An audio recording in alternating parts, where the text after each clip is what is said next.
कर्जत येथील राज सिनेमा जप्ती प्रकरणात आता आरोप प्रत्यारोपांना वेग आलाय। 18 मार्च रोजी कर्जत नगर परिषदेने मालमत्ता कर थकबाकीमुळे राज सिनेमावर जप्तीची कारवाई करत सिनेमागृह सील केलं। दरम्यान यानंतर सिनेमागृहाचे मालक मोहन राज यांनी समोर येत संबंधित अधिकाऱ्यांनी 10 लाख रुपयांची मागणी केल्याचा गंभीर आरोप केला होता।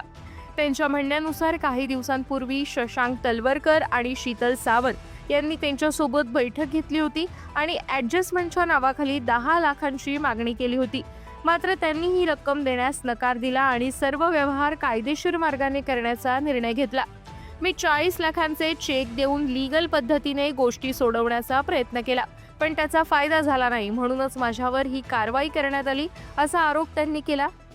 काय महिन्यापूर्वी शशांक तलवरकर आणि सावंतचे फर्स्ट नेम काय शीतल सावंत हे दोघं माझ्याशी मीटिंग केले, ॲडजस्टमेंट करू आणि 10 लाख पाहिजे असं बोलले। तर मी त्यांना देऊ शकलो नाही आणि मला हे टाळायचे होता। टाळत लिगली जे सिस्टममध्ये बसतो त्याच्यासाठी सेटल करून मी 40 लाखचे चेक्स दिले आहे। तर हे त्यांचा फायदा झाला नाही म्हणून माझ्यावर एक खुन्नस काढतात।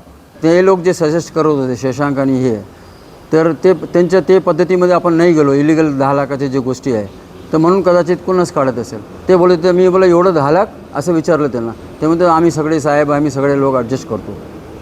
तर असं वेळेला कसं असतो म्हणजे ॲडजस्ट करणार होते ते कशा प्रकारे ॲडजस्ट करणार होते काय वाटतं तुम्हाला? ते 10 लाख जे कॅश मागत होते माझ्याकडे, त्याच्यापेक्षा मी बोला अजून 15 लाख 20 लाख एक्स्ट्रा जातील, आपण लीगल पद्धतीने हे म्हणून आपण 40 लाख पूर्ण चेक्स देऊन बसलो त्यांना।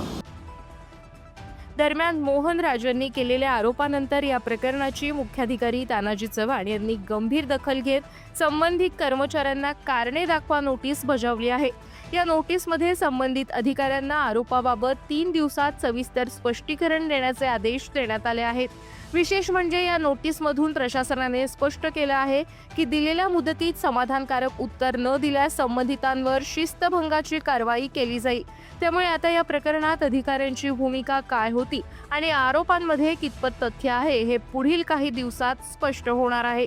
दरम्यान या नोटीसमुळे नगर परिषदेत खळबळ उडाली असून राज सिनेमा प्रकरण आता अधिकच चिघळण्याची शक्यता व्यक्त केली जात आहे।